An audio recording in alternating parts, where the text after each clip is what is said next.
2016 আগে নিযুক্ত শিক্ষকদেরও নথি যাচাই করা হবে, এমনই অর্ডার জারি করেছেন কলকাতা হাইকোর্টের মাননীয় বিচারপতি বিশ্বজিৎ বসু। এই অর্ডারে কি বলা হয়েছে, এ প্রসঙ্গে আইনজীবী ফিরদৌস শামীমও কি জানিয়েছেন, তা নিয়ে আজকে ভিডিওতে আলোচনা করব। তো চলুন বন্ধুরা, ভিডিওটি দেখে নেওয়া যাক। আইনজীবী ফিরদৌস শামীম বলেছেন, গোটা স্কুলেই আরও একজন ভুয়ো শিক্ষকের সন্ধান মিলেছে বলে জানিয়েছেন সিআইডি। এবার 2016 সালের আগে নিযুক্ত হওয়া মাধ্যমিক শিক্ষকদের নিয়োগের নথিও খতিয়ে দেখবে সিআইডি। চাকরিপ্রার্থী সোমা রায়ের করা ভুয়ো শিক্ষক মামলার সোমবার এমনই নির্দেশ দিয়েছেন কলকাতা হাইকোর্টের বিচারপতি বিশ্বজিৎ বসু।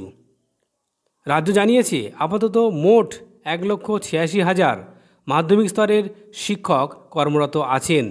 একই সঙ্গে 2011 সাল থেকে সব জেলা পরিদর্শকের কাজও খতিয়ে দেখতে বলেছেন মাননীয় বিচারপতি বিশ্বজিৎ বসু।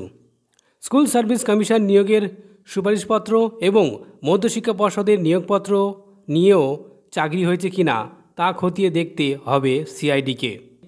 এই মামলাতেই প্রথমে মুর্শিদাবাদের গোঠা হাই স্কুলের তৎকালীন প্রধান শিক্ষক আশিস তিওয়ারির ছেলে অনিমেষের ভুয়ো নিয়োগের কথা উঠে এসেছিল। সেই ঘটনায় বাবা, ছেলেসহ কয়েকজনকে গ্রেপ্তার করেছিল সিআইডি। পরবর্তীকালে বাঁকুড়া এবং পূর্ব মেদিনীপুরে ভুয়ো শিক্ষকের কথাও জানা গিয়েছে। সোমার আইনজীবী ফিরদৌস শামীম জানিয়েছেন, গোটা স্কুলেই আরও একজন ভুয়ো শিক্ষকের সন্ধান মিলেছে বলে এদিন জানিয়েছে সিআইডি। সেই ঘটনায় আশিসকে আবারও গ্রেপ্তার করা হয়েছে। প্রসঙ্গত, ছেলের ভুয়ো নিয়োগের মামলায় আশিস জামিন পেয়েছিলেন। ফিরদৌস আরও জানান, 2016 আগের নিয়োগের ক্ষেত্রে কোনো সীমা টেনে দেননি বিচারপতি।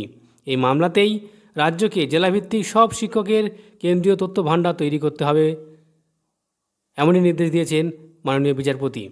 ফিরদৌস শামীম জানান, আপাতত 6টি জেলার তথ্য ভাণ্ডার তৈরি হয়েছে। সেই তথ্য মামলাকারীর আইনজীবী হিসাবে তাকে দিতে বলেছে আদালত। বাকিগুলো পেলে তিনি সব খতিয়ে দেখবেন।